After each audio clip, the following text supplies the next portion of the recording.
এটা কীভাবে কাজ করে এবং কিভাবে অটোমেটিক এটা হিট গ্রহণ করে, আবার হিট হয়ে গেলে আবার অটোমেটিক কীভাবে অফ হয় সেটাই আপনাদেরকে আমরা দেখাবো। আবার গ্রিজারটি আমাদের হচ্ছে নষ্ট হয়ে গেছে, সেটাই আপনাদেরকে আমরা সেটা দেখানোর সুযোগ পেয়েছি। আচ্ছা, আপনারা আমাদের পাশে থাকুন, আমি সব কিছু আপনাদেরকে দেখাচ্ছি কীভাবে সেটা কাজ করে। তো মেইন পাওয়ার আমাদের এখান থেকে ঢুকেছে হচ্ছে এই পাশ দিয়ে। তো এটা হচ্ছে 220 এবং বডি।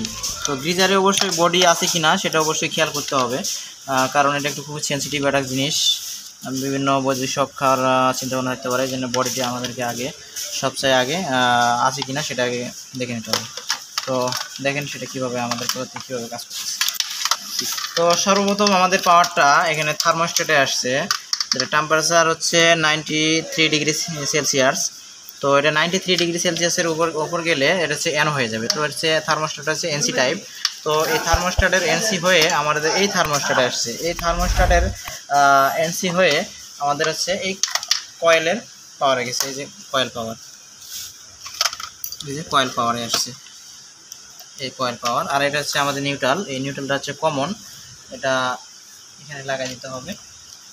আর এই নিউট্রালের সঙ্গে আর হিটারটি যখন আমার এখান থেকে রান হবে তখন হচ্ছে আমার আর একটা ইন্ডিকেটর ল্যাম্প আছে, সেই ল্যাম্পটি জ্বলে উঠবে। এই ইন্ডিকেটর ল্যাম্পটি জ্বলে উঠবে, হিটিং ল্যাম্প। আর যখন আমার পাওয়ার আসবে তখন এখানে পাওয়ার ল্যাম্পটা জ্বলবে, কারণ এই পাওয়ার ল্যাম্পটা আমাদের কন্টিনিউ পাওয়ারের সঙ্গে শর্টের থার্মোকাপল। তো এখানে কতটুকু টেম্পারেচার আছে সেটা ডিটেক্ট করবে এবং সেটা ডিটেক্ট করে আমার হচ্ছে এই থার্মোস্ট্যাটটাকে অটোমেটিকলি ওপেন ক্লোজ করবে।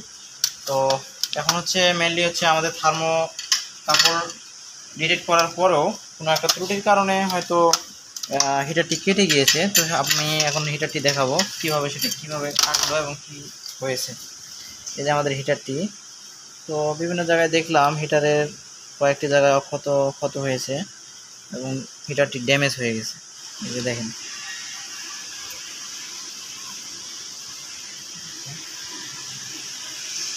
তো এই ছিল আমাদের ভিডিও।